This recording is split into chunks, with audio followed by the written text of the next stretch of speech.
We can't get enough of Sonic the Hedgehog. It's a brand thing that's been thriving for around 31 years now, so it's proven how successful it is, capturing the hearts of both young and old.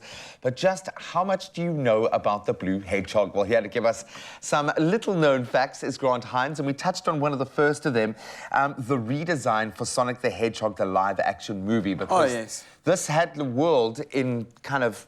it shook to the core. Look, so JP spoke about it, and it's one of those things that, like, if you are a gaming fan and you love games and you've grown up with them, you're passionate about them. You spend There's an expectation. hundreds of hours in these things, and as soon as the live-action Sonic the Hedgehog came out, he looked identical to, like, he's got, like, these humanoid eyes that made him look way too human for Sonic the Hedgehog. He was terrifying, absolutely terrifying. So, obviously, and that was when the 2019 film came out, so people were just like, were spun around. But the cool thing was, and actually probably the best takeaway, is that when fans get together to make something happen, something happens. They listened, yeah. They listened and they redid the movie. And JP's been going through the numbers and showing you that, you know, it's still number 7 on the box office at the moment. It's bankable. The first movie made $306.8 million. Right? Wow. So it was worth it. Like, it was worth it for them to go back, redesign that character for the fans, because the fans cared about the film and wanted to go pitch up and see it. So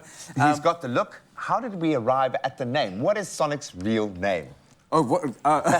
Okay, funny story that. Okay, so this is great. So there was an Archie Comics episode, issue, where they gave him the name Ogilvy Morris Hedgehog. And although that's not considered canon in the Sega universe, I really love it. Imagine Sonic the Hedgehog called Ogilvy Morris Hedgehog. Hedgehog. And they've still, so that's his official name. We're gonna, between the whole of South Africa, that's what we're calling him, Ogilvy, which is a strange name. But anyway, so, and it's now in a lot of the others, like peripheral canon, because it's such a weird, obscure thing.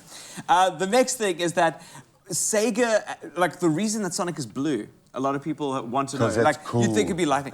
So, well, when they created Sonic, they wanted him to fit the Sega brand. So he's literally blue like the Sega logo. So when you saw Sonic the Hedgehog, you thought of Sega. You immediately made that connection. So it wasn't just like a, look, there he is. It wasn't just like one of those choices. It's just, that's how that came about. Like most things in life, there was a commercial reason. Yeah, commercial reason, yeah. And then the last thing was one of the most obscure facts that we dug up into this episode was that the director for the game, the creator of Sonic the Hedgehog, his name is Naoto, he just made Sonic's character based on Bill Clinton. What? I've always thought that. What? That Sonic reminds me just of Bill. I've got that. Like, well, I mean, like, how weird? Where did that come from? Yeah. He said, like, Bill Clinton's got a get-it-done attitude, and he wanted Sonic to have a get-it-done attitude, which is...